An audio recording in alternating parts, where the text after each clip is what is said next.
जब कोई पैदा लेता है तो एक खुद का साम्राज्य और एक इतिहास बनाने के लिए पैदा लेता है। वो अपने फील्ड का एक दिग्गज खिलाड़ी बनने के लिए पैदा लेता है। लेकिन आज का जो युवा बर्बाद हो रहे हैं, जो असफल हो जा रहे हैं, जो 99% लोग हैं, उनका सबसे बड़ा कारण और एक मुद्दा यह भी खड़ा होता है कि वो दहेज लेकर के शादी करते हैं। अब बोलोगे यार क्या ये सर भी अजीब वाली बात कर रहे हैं? ये अजीब वाली बात नहीं है, ये हकीकत वाली बात है। आज का जो 99% लोग असफल हो रहे हैं, उनका सबसे बड़ा कारण या तो फिर एक मुद्दा, इसको भी हम मान सकते हैं।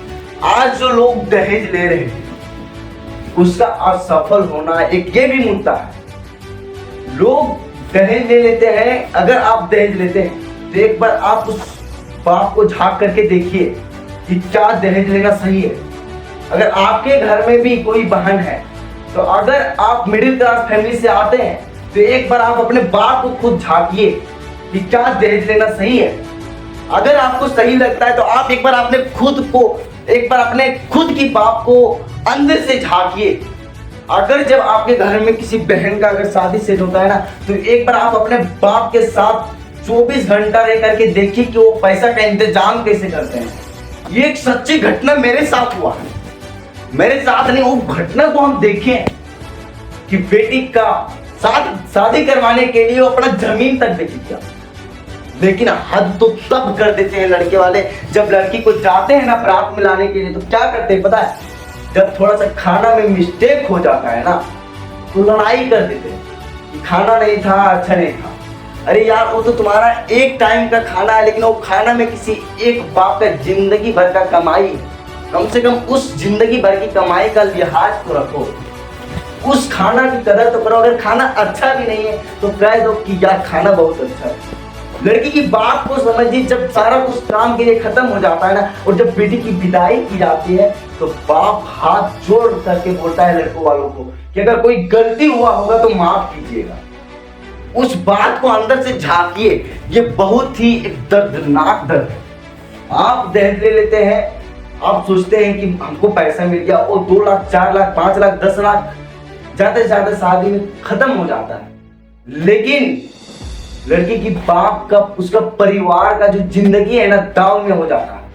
लड़की का भाई कुछ कर नहीं पाता है, इसके चलते क्या कि घर में कर्ज है। घर में बहुत सारे कर्ज है। किस लिए? कि बहन का शादी कर दिए, सारा पैसा उसी में चला गया, जमीन वगैरह बेचना पड़ेगा। उस चीज को आप लोग कदर कीजिए। अगर ये घटना अगर आपके साथ हुआ है ना, तो आप कमेंट में लिखिए क्या ये बात सही है।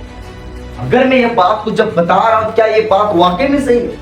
आप कमेंट कीजिए। जितने भी लोग इससे सहमत हैं, आप एक बार कमेंट करके देखिए। और जिस दिन लोग ये सोच लिए कि मैं शादी खुद के दम पर करूंगा, अगर वैसा नौबत आया तो लड़की की बाप को मैं 10 लाख उल्टा दूंगा।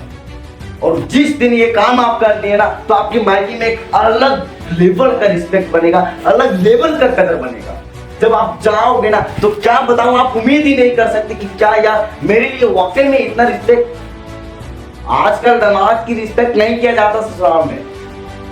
ये घटना को मैं खुद देखता हूं।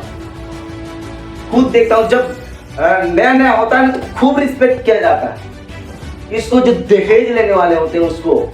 और जैसे जैसे एज होता है ना, बुलाइए, बैठना है तो बैठिए, और नहीं तो जाइए। ऐसा घटना होता है उन लोगों के साथ में। अगर आप खुद का एक रिस्पेक्ट अपने होने वाले लाइफ पार्टनर के साथ में अगर बनाना चाहते हैं, और ये बात भी नहीं कि दे करके आप लड़की को मारोगे काटोगे, इसके ऊपर आपके ऊपर जेल भी हो सकता है, जिंदगी भर की केस भी आपके ऊपर हो सकता है। ये नहीं कि आप अगर दहेज नहीं दिए, क्या आपको और क्या चाहिए? जिंदगी भर का कमाई दिया है बाप ने, और क्या चाहिए? जब आप सोचोगे कि नहीं दहेज नहीं दिया हूं तो मैं पैर पे नचाऊंगा, तो कोई नहीं नाचेगा, क्योंकि स्वतंत्र भारत है। सबका रहने का चाहते, सबका अधिकार है अपने रूल में काम करना। लेकिन कोई भी आउट ऑफ एरिया काम नहीं कर सकता है। जैसे क्वेश्चन पेपर में आउट ऑफ सिलेबस में क्वेश्चन प्रश्न नहीं आता है, उस हिसाब से आप आउट ऑफ सिलेबस भी नहीं कर सकते, आउट ऑफ लाइफ नहीं कर सकते। क्यों करोगे? क्योंकि आपका अधिकार नहीं किसी को पाबंदी करना या तो फिर किसी को दंड देना। आपका अधिकार सिर्फ इतना रहेगा कि आप डांट सकते हैं, उसका भी फैसला होगा। तो मैं इस वीडियो के माध्यम से मैं ये नहीं बोल रहा कि आप दहेज मत लीजिए। दहेज किसके लिए है? ये दहेज तभी सफल होगा जब देने वालों को असर ना हो और लेने वालों को भी असर ना हो। लेने वाले तो मस्त से ले लेते हैं, लेकिन अगर देने वालों को जमीन बेचना पड़ जाए, घर बेचना पड़ जाए, तो ये सब चीजें सही नहीं है। ये सब चीजें को मैं सही नहीं मानता हूं। अगर ये बात से आप भी सहमत हैं तो कमेंट कीजिए वीडियो, और ज्यादा से ज्यादा ये वीडियो को शेयर कीजिए कि इस वीडियो पर देखता हूं कि इस मुद्दे पर कोई बात ही नहीं करता उस लेवल का। मैं जो हूँ मोटिवेशनल वीडियो बनाता हूँ, मैं ये जो मेरा चैनल है मोटिवेशनल के लिए है, लेकिन इस मोटिवेशनल में जोड़ने का काम मैं इसको इसलिए क्या हूँ क्योंकि आज जो समाज में जो गंदे तरीके से दहेज प्रथा को ट्रेंड में चला रहे हैं ना, ये बहुत गलत कर रहे हैं। लोग समझ नहीं पा रहे कि ये आगे हमारे समाज में आने वाले पीढ़ी में क्या इफेक्ट पड़ेगा, और जो हमारा जनरेशन खराब हो रहा है उसका एक मुद्दा ये भी है।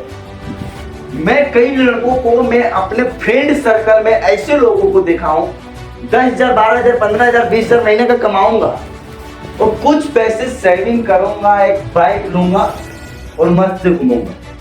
शादी तो दहेज के पैसे से हो ही जाएगा, लेकिन वही अगर लड़के सोचने लगे कि अगर दहेज नहीं, अगर दहेज प्रथा का कोई ट्रेंड नहीं होता, दहेज नहीं मिलता, तो लड़के के माइंड में कहीं ना कहीं घूम रहा होता कि अगर शादी धूमधाम से नहीं किया तो समाज में बदनाम हो जाऊंगा, समाज वाले क्या कहेंगे। तो आप जो दहेज प्रथा का ट्रेंड चलाए हुए हैं ना, ये चीज को आपको खत्म करना पड़ेगा, तब जाकर के आप एक सफल व्यक्ति बनेंगे, एक कामयाब व्यक्ति बनेंगे, अपने फील्ड का एक दिग्गज खिलाड़ी बन पाएंगे। क्योंकि दिल में एक आग जो लगाती है ना, ये यही सब चीजें, घर परिवार। और मैं नहीं कहता कि मैं मोटिवेशनल वीडियो बनाता हूं, मैं आपको मोटिवेट करके मैं आपको सफल व्यक्ति बना दूंगा, क्योंकि अगर आप अपने घर के हालात से मोटिवेट नहीं है तो आप मेरे वीडियो से कभी नहीं मोटिवेट हो सकते। क्योंकि इंसान अपने घर के हालात से ही मोटिवेट होता है साहब। जब आप अपने घर से ही नहीं मोटिवेट हो, घर के हालात से नहीं मोटिवेट हो, तो हमसे क्या घंटा मोटिवेट हो पाओगे?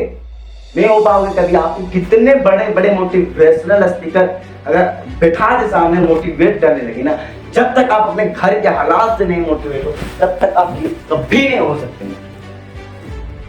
अगर आपको सच में ये सब चीजें लग रहा है कि नहीं, ये सब चीजें को खत्म किया जाए, तो आप कमेंट कीजिए, ज्यादा से ज्यादा वीडियो को शेयर कीजिए और उस लेवल तक पहुंचाइए कि देखिए ये सब बातें सही है और ये सब बातें होना चाहिए। मैं अभी भी बोल रहा हूं कि दहेज उसके लिए सही है कि दहेज तब सफल होगा जब देने वालों को भी असर ना हो और लेने वालों को भी ना असर। अगर आपको बातें समझ में आ रही है ना, तो आप गौर कीजिए और बेटिंग समझेगा क्या ये सही है। और जिस दिन आपके पास पैसा आने लगे ना, तो ये 5 लाख 10 लाख तो क्या बहुत छोटा अमाउंट है। एक मिडिल क्लास फैमिली के लिए 5 लाख 10 लाख बहुत बड़ा अमाउंट होता है, लेकिन कुछ नहीं।